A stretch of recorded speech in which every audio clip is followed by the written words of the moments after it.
사도신경으로 우리의 신앙을 함께 고백합니다. 전능하사 천지를 만드신 하나님 아버지를 내가 믿사오며 그 외아들 우리 주 예수 그리스도를 믿사오니 이는 성령으로 잉태하사 동정녀 마리아에게 낳으시고 본디오 빌라도에게 고난을 받으사 십자가에 못 박혀 죽으시고 장사한 지 사흘 만에 죽은 자 가운데서 다시 살아나시며 하늘에 오르사 전능하신 하나님 우편에 앉아 계시다가 저리로서 산 자와 죽은 자를 심판하러 오시리라. 성령을 믿사오며 거룩한 공회와 성도가 서로 교통하는 것과 죄를 사하여 주시는 것과 몸이 다시 사는 것과 영원히 사는 것을 믿사옵나이다. 아멘. 찬송가 408장입니다.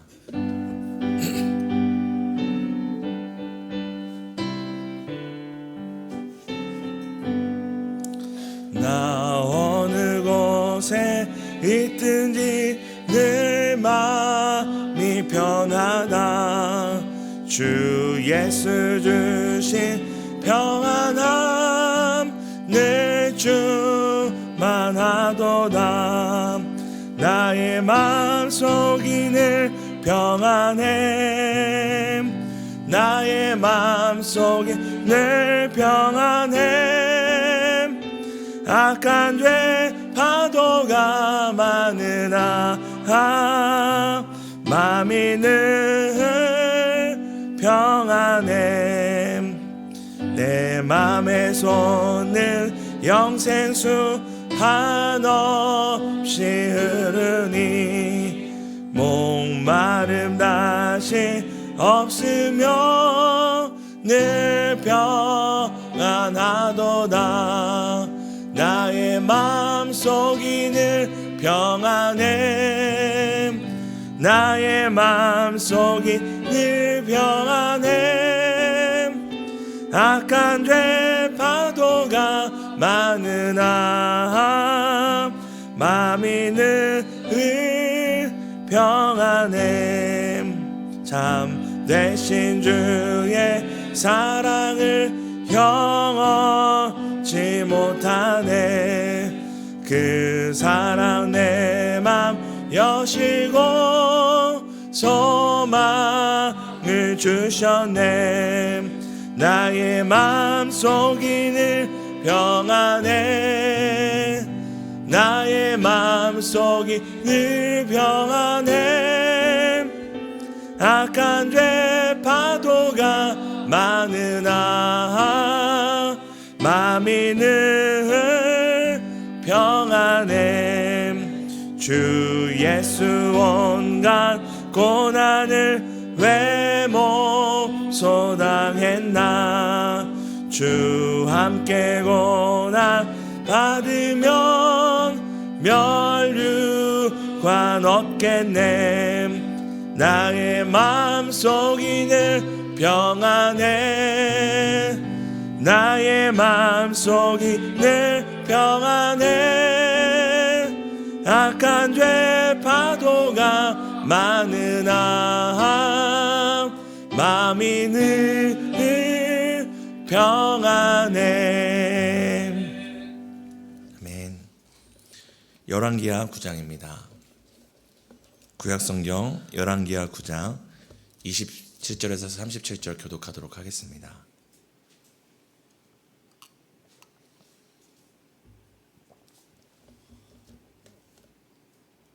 제가 먼저 읽겠습니다.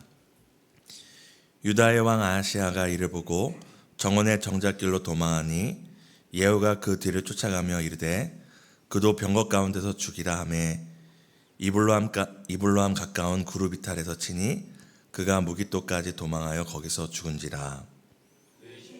그를 병거에 싣고 예루살렘에 이르러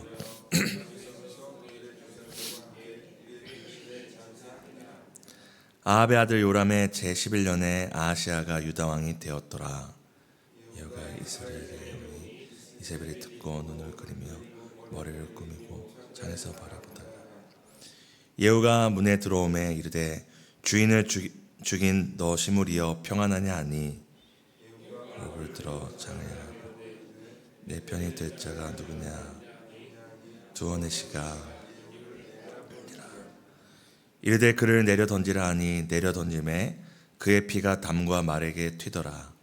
예후가 그의 시체를 밟으니라. 예후가 들어가서 먹고 마시고 이르되 가서 이 저주받은 여자를 찾아 장사하라. 그는 왕의 딸이라. 가서 장사하려 한즉 그 두 골과 발과 그의 손 외에는 찾지 못한지라. 예후가 이르되 이는 여호와께서 그 종 디셉 사람 엘리야를 통하여 하신 바라.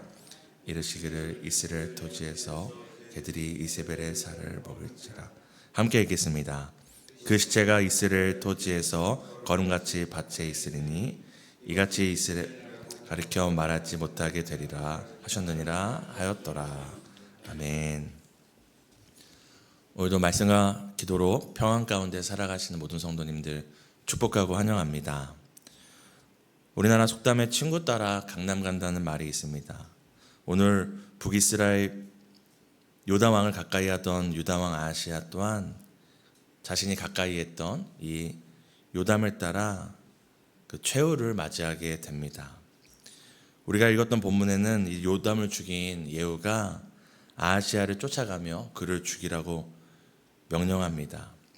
그는 갑자기 죽임을 당할 만큼 어떤 그런 상황은 아니었지만 그가 가까이 했던 요담 곁에 있다가 하나님의 심판을 받는 요담 곁에 있다가 함께 최후를 맞이하게 됩니다.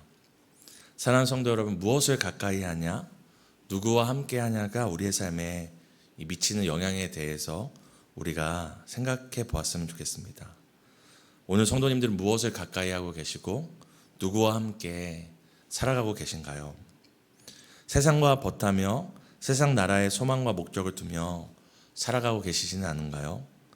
성경에서 세상은 두 가지로 다른 의미로 쓸 때가 있는데요. 첫 번째는 우리가 잘 아는 하나님께서 세상을 이처럼 사랑하셨다라고 이야기하는 것처럼 하나님이 사랑하시는 모든 사람들과 영혼들을 의미하지만 동시에 하나님과 분리되어 하나님과 반대되는 시대와 세계를 의미합니다. 우리가 야고보서 4장 4절을 함께 읽었으면 좋겠습니다. 가늠한 여인들아 세상과 벗된 것이 하나님과 원수됨을 알지 못하느냐. 그런즉 누구든지 세상과 벗이 되고자 하는 자는 스스로 하나님과 원수되는 것이니라. 아멘. 세상은 우리가 사랑하고 또 복음을 전해야 될, 긍휼히 여겨야 될 대상이지만 동시에 우리로 하여금 하나님과 원수되게 만들 수 있다는 것을 기억해야 합니다. 유다 왕이었고 또 다윗의 후손이었지만 세상 나라를 대표하는 아합과 이세벨 그리고 그의 아들인 요람을 가까이 하다가 이 아하시야는 도망치다 죽는 비참한 최후를 맞이하게 됩니다. 그런데 그의 죽음을 볼 때에 북이스라엘 왕 요람과 한 가지 다른 점이 있다는 것을 우리는 알 수 있습니다. 우리가 9장 28절을 함께 읽도록 하겠습니다. 함께 읽습니다. 그의 신복들이 그를 병거에 싣고 예루살렘에 이르러 다윗성에서 그들의 조상들과 함께 그의 묘실에 장사하니라. 네. 분명히 이 요람과 가까이 하다 비참한 최후를 맞이하지만 이 유다의 왕이고 다윗의 후손이었던 이 아하시야는 같지만 다른 최후를 맞이하게 됩니다. 그것이 무엇입니까? 이 요람은 죽은 후에 이 나봇의 밭에 던져지잖아요. 그런데 이 아하시야는 죽은 후에도 그의 신복들이 그를 다윗성 예루살렘까지 이르러서 그 조상들과 함께 묘실에 장사를 치르게 됩니다. 그 차이는 그저 다른 것에 있지 않고 바로 하나님의 약속, 하나님의 은혜의 약속 안에 있는 이 다윗 언약이라고 불리는 이 은혜의 약속 안에 있는 다윗의 후손이라는 사실 하나가 세상을 벗한 삶이었지만 그 끝을 다르게 한 것입니다. 사랑하는 성도 여러분, 은혜가 있으면 다른 끝을 맞이하게 됩니다. 은혜에 스치기만 해도 다른 삶을 살아가게 됩니다. 은혜가 있는 삶과 없는 삶을 극명하게 보여주는 것이 이제 뒤에 나오는 이세벨의 이 죽음입니다. 아하시아를 죽인 예후는 이제 이세벨을 찾아갑니다. 자신 앞에 찾아온 이 예후, 또 예후와 함께 찾아온 이 죽음 앞에서 이세벨은 무엇을 하는지 성경은 우리에게 이야기를 해주는데요. 9장 30절을 함께 읽도록 하겠습니다. 함께 읽습니다. 예후가 이스라엘에 오니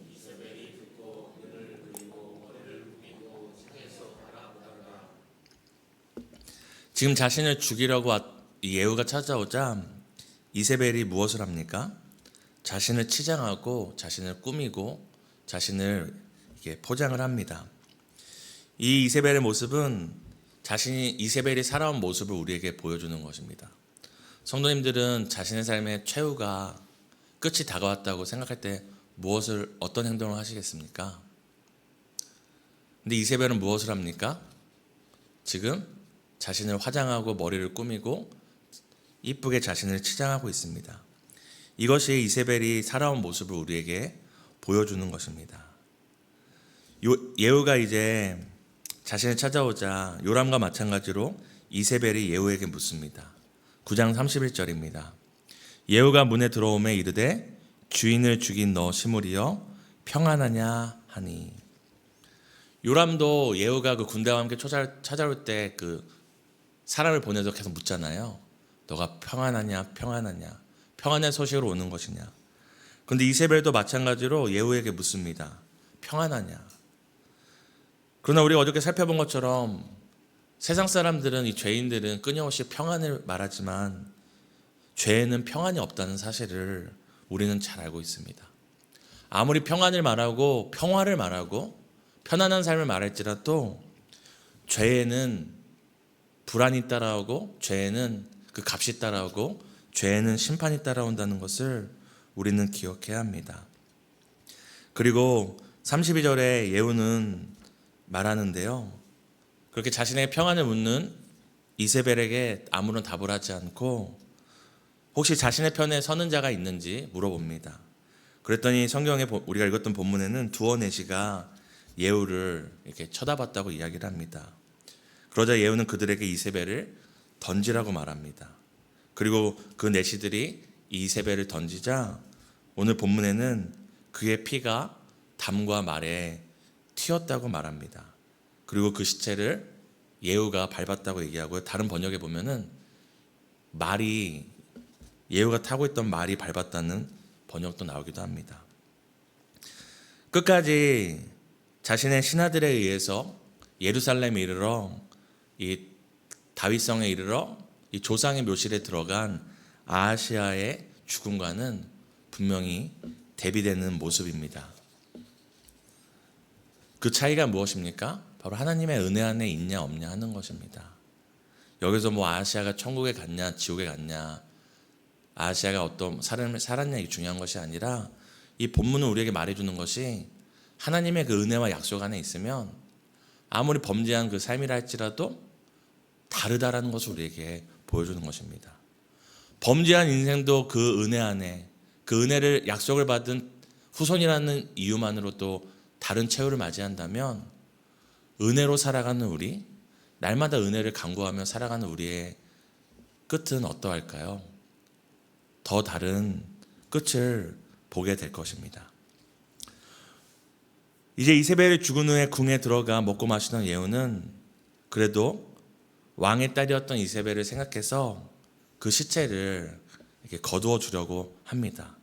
그러나 9장 35절에는 이렇게 이야기합니다. 함께 9장 35절을 읽도록 하겠습니다. 함께 읽습니다. 가서 장사하려 한즉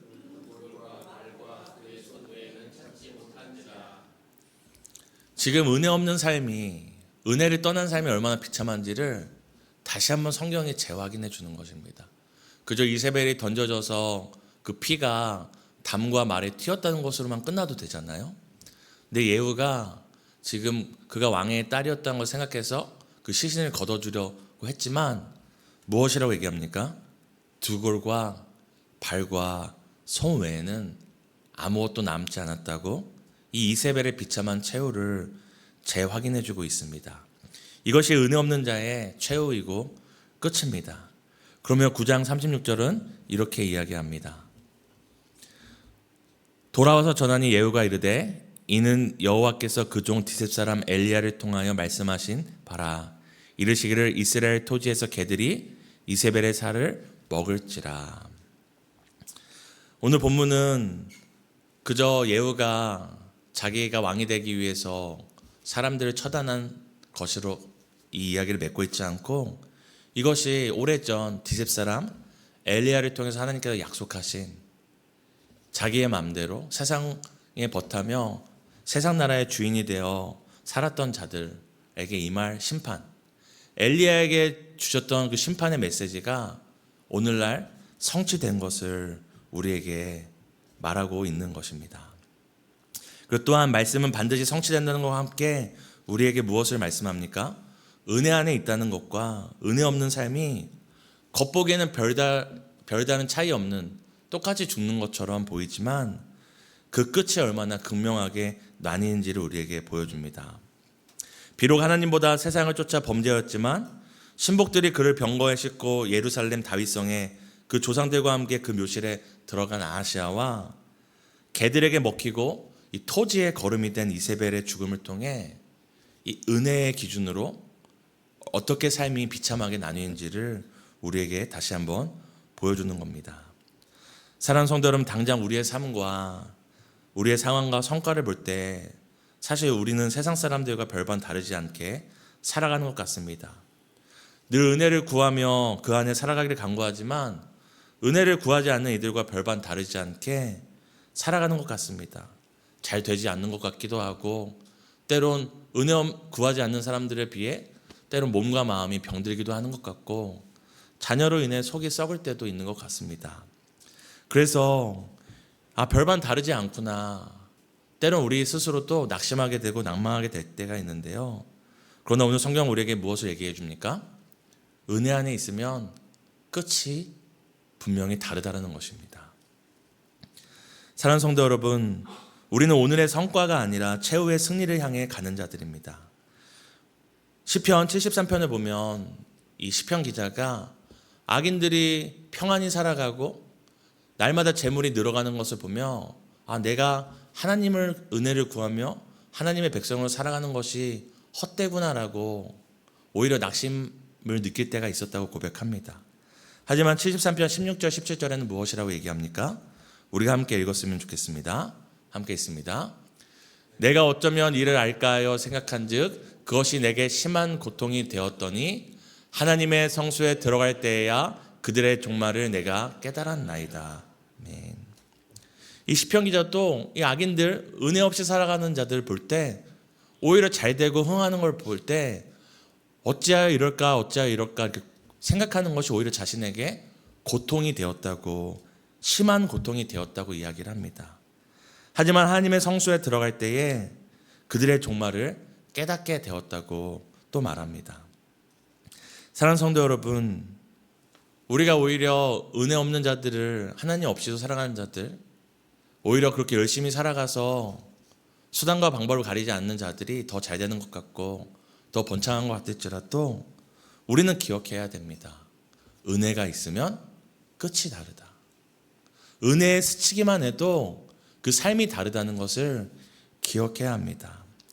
당장 눈앞에 보이는 것이 아니라 오늘 시편 기자가 성소에 하나님 앞에 설 때에 다르구나, 그 종말이 분명히 다르구나 깨닫게 되었던 것처럼 우리도 하나님의 말씀 앞에 설 때마다, 예배 가운데 은혜를 누릴 때마다 그 끝이 다르다는 것을 믿고 소망 가운데 살아가는 모든 성도님들 되시기를 예수님의 이름으로 축복합니다. 오늘도 이 믿음으로 승리하기를 바라며 우리가 마지막으로 요한일서 5장 4절을 함께 믿음으로 고백하고 함께 기도하도록 하겠습니다. 함께 읽겠습니다. 무릇 하나님께로부터 난 자마다 세상을 이기느니라. 세상을 이기는 승리는 이것이니 우리의 믿음이니라. 아멘. 우리의 믿음은 바로 은혜 안에 있으면 끝이 다르다는 믿음입니다. 이 믿음으로 승리하는 복된 하루 되시기를 예수님의 이름으로 축복합니다. 우리가 세 가지 놓고 함께 기도했으면 좋겠습니다.